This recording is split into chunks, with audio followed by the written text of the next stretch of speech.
Assalamualaikum warahmatullahi wabarakatuh. Perkenalkan, nama saya Desti Eka Cynthia Ningrum dan rekan saya Elok Cahyaning Asih. Di sini kami akan menjelaskan mengenai preprocessing dengan menggunakan metode normalisasi. Selain itu, pada video ini juga akan membahas mengenai normalisasi data menggunakan aplikasi RapidMiner. Pertama, sebelum melakukan normalisasi, tentu kita perlu mengumpulkan data terlebih dahulu. Data adalah catatan atas kumpulan fakta. Dalam penggunaan sehari-hari, data berarti suatu pernyataan yang didapat secara apa adanya.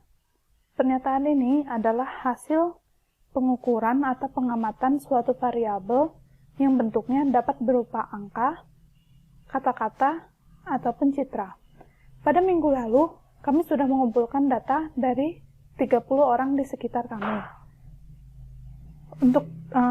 Untuk atribut yang dikumpulkan itu ada 6, yaitu nama dari orang yang diambil datanya, gender, umur, tinggi badan, berat badan, dan ukuran sepatu.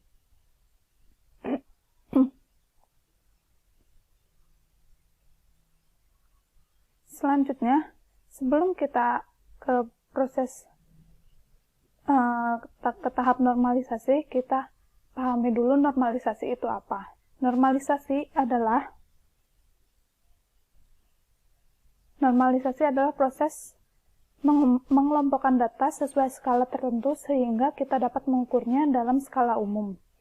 Pada beberapa dataset terdapat rentang nilai yang berbeda di setiap atributnya.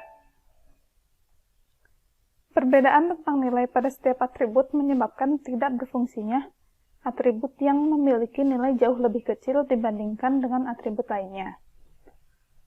Oleh karena itu, diperlukan adanya transformasi data dengan normalisasi untuk menyamakan rentang nilainya pada setiap atribut dengan skala tertentu. Untuk metode normalisasi itu ada 5 macam. Bisa menggunakan min-max normalization, z-score normalization, decimal scaling, sigmoid, ataupun softmax. Untuk kali ini, kelompok kami menggunakan min-max normalization.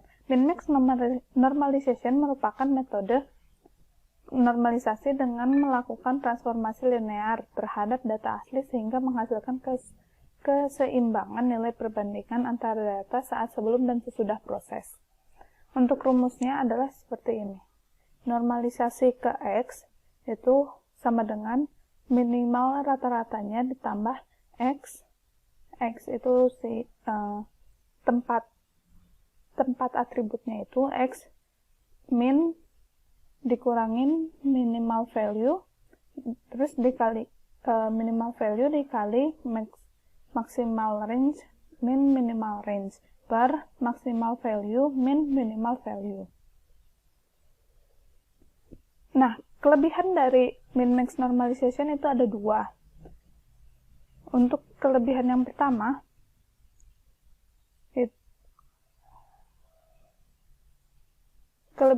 kelebihannya itu ada 1 dan kekurangannya pun ada 1. Keuntungan dari metode ini adalah keseimbangan nilai perbandingan antara data saat sebelum dan sesudah proses normalisasi. Namun jika ada data yang baru dimasukkan, metode ini akan memungkinkan terjebak pada out of bound atau error. Selanjutnya akan dijelaskan tutorial RapidMiner oleh teman saya Elok Cahyaning Asih. Membuat repositori terlebih dahulu untuk memasukkan dataset yang sudah kita sediakan. Nah, ini kita coba dengan menggunakan nama normalisasi. Dari normalisasi ini kita import data di komputer, kemudian kita dataset ini. Nah, di dataset ini menggunakan tipe format CSV.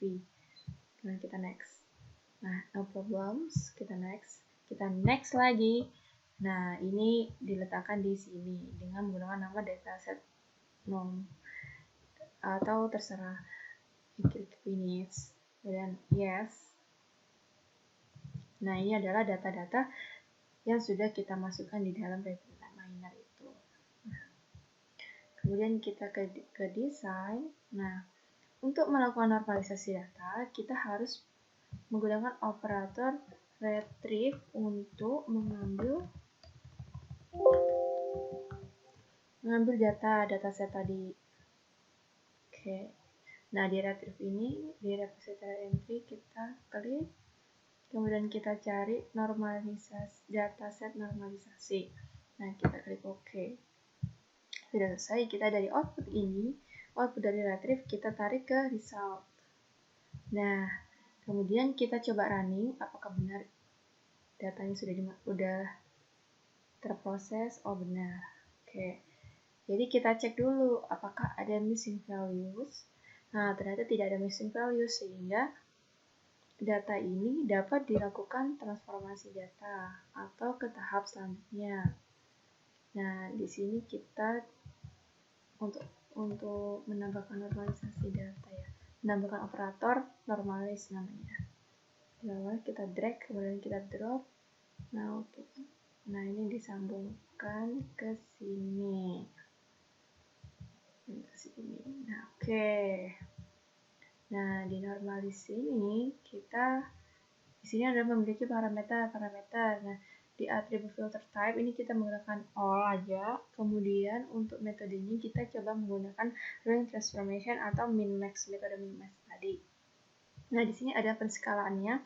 Kita menggunakan minimal dengan nilai 0, kemudian maksimal kita menggunakan nilai 1. Nah, dari situ kita running. Nah, ini adalah resultnya. Dengan nilai original atau data original seperti ini, kemudian kita normalisasi menjadi seperti ini. Nah, untuk statistiknya kita bisa melihat di bagian ini. Nah, untuk desain ketika kita menggunakan metode Z transformation misalnya, kita bisa klik ini, kita running. Nah, hasil dari normalisasi Z transformasi itu seperti ini. Nah, sekian pembahasan atau tahapan untuk normalisasi data menggunakan RapidMiner. Terima kasih. Wassalamualaikum warahmatullahi wabarakatuh.